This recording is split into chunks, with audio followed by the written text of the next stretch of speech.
I have to say that last year was a bit of a bumpy year for me in terms of the chronic gear acquisition syndrome that I obviously have. I did actually do a small count up of just the cymbals that I managed to buy. I know I don't really sort of do much with the cymbals, but I managed to actually purchase, mostly off of eBay, 25 cymbals last year. That's including hi-hats as one. And I also bought a... oh, in fact, I have it here, actually. I also managed to buy... that, which is obviously that, and which goes nicely with the 13-inch ride cymbal, which I also have, which I must have had for at least 10 years. I haven't got the foggiest where I got it from, but yeah, they kind of go nicely together, quite crispy. But yeah, I managed to buy sort of, well, 25.5 cymbals last year, which I have to say, in all honesty and hand up, I really didn't think it was that many. I thought it was maybe 12 or 13, but what I did for a bit of fun was every time I bought a cymbal, I wrote it down in my diary, and yeah, so that was the result. Unfortunately, I didn't do that with snare drums and other drum purchases. I think going forward, maybe what I'll do for 2017 is I'll also make a note of the drums which I buy as well. If I'd have done that in 2016, I probably would have, well, you know what, I probably would have cried. But I think at this point, I will do another video on my favourite purchases or purchase of 2016, given that I bought so much. I've never ever in my life bought as many drums in one year as I did in 2016. I've no idea why, but that was just the way it worked out. But anyway, this video isn't about 2016 and what happened then. This is, also actually tell a lie, it is in a way.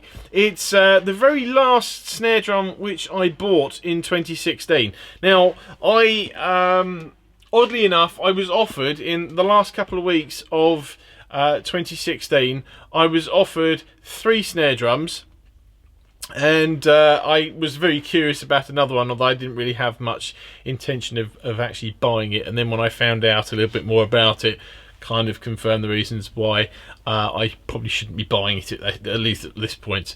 But this was the very last snare drum which I bought, which was just between Christmas and New Year. And the only reason I bought it, well, in fact there was several reasons why I bought it. The first of which was because I managed to, my family always gives me money for Christmas as a present, which I'm eternally grateful for, even though they know full well it's just going to end up in here somewhere. But so I basically got given some money for Christmas. I put a little bit to it as well, and just by pure good fortune, I happened to be browsing as I do. I look at eBay and shops clearance pages, and just browse the internet as many people do. But I tend to just sort of browse it in the same way that you would browse a magazine. And this particular drum I had seen, actually I'd seen it on several websites and it was roughly the same price, but I saw it and I was thinking, you know what, it was more than I was willing to sort of spend at this particular point in time. And I thought, it would be lovely to have, but I'm not going to go out my way to buy it anytime soon. And then I woke up the day after Boxing Day, and I was just lying in bed browsing, and it said sale, and I was flicking through the pages, and this drum happened to be on there, £160 cheaper than it was the day before. And so I decided I would buy it there and then, whilst I was still lying in bed. Shout out to Drummers Only in Glasgow. You got it here the very following day, so thank you. Appreciate that immensely. But it is this drum. If I can find the placement, it is that, which, as you can see, it's a Tama. It's I actually don't know that much about it, really. I've read somewhere that it's one of only 30 pieces worldwide. I don't know how true that is. I've only seen it on the one website. But it's a Birch Bubinga Cordia snare drum. So it's a sandwich of Birch and Bubinga, and the inner and outer plies are of Cordia. It's a 14x6.5, and as you can see, it's got those big sort of retro chunky lugs on them.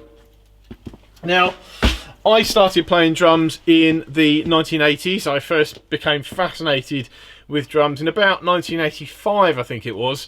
I can actually pin it down as to the actual month where I became fascinated with drums, solely because of who was on the cover of Rhythm magazine.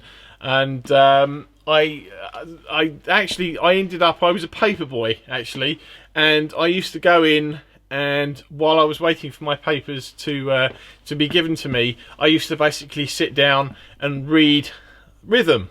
I think it was around November 1985, but either way, it was the Rhythm magazine that had Nigel Glockler of Saxon on the front cover. Anyway, so the reason I mention basically all of that about the 1980s is because this drum goes back in terms of heritage to that point in time, or around that point in time. Hence the sort of possibly what you might determine as fairly sort of uglier looking lugs by these days sort of standards. But in terms of what that means for me, it takes me back to when I was a little boy waiting for my papers in the newsagent, reading Rhythm magazine every day, and the type of drums that I would look at and think, God, they're so cool. And now I managed to buy one. I actually have that particular drum there, which I'll put a picture on the screen, but that's another Artwood snare drum from the 80s. That one's a proper from the 80s, in sort of bird's eye maple finish, which I bought off a mate of mine. In terms of what that drum kind of just brings back for me, it's all about just the way it looks, and you know, sentimental things really. In terms of the drum itself, I don't have any Birch Bubingas. I certainly don't have anything with Cordia on it. So those things, as I've mentioned before in other videos, they kind of, if I'm going to put my hand in my pocket for anything, it kind of has to offer me something that I don't already have. And in this case, I don't have any drums that are mixed woods like that. The drum is, as I said, it's a 14x6.5. It's got die-cast hoops on it, 10 lug, and it's the same mechanism and butt plate. It's the same basic setup that's on quite a lot of Tama's drums these days, from what I can see. It's on the Star drum, which I got earlier this year as well. It's the same, certainly the same throw off, and I kind of like it. It's not the prettiest, but it's certainly very functional, and that's really what it's about. It's got Remo heads on it, which certainly up until recently I didn't realise that Tama were putting Remo heads on their drums. They've always historically gone with Evans. I think they are still putting Evans heads on some drums as well, from what I've seen, but that may just be an old stock. But yeah, so it came with Remo heads.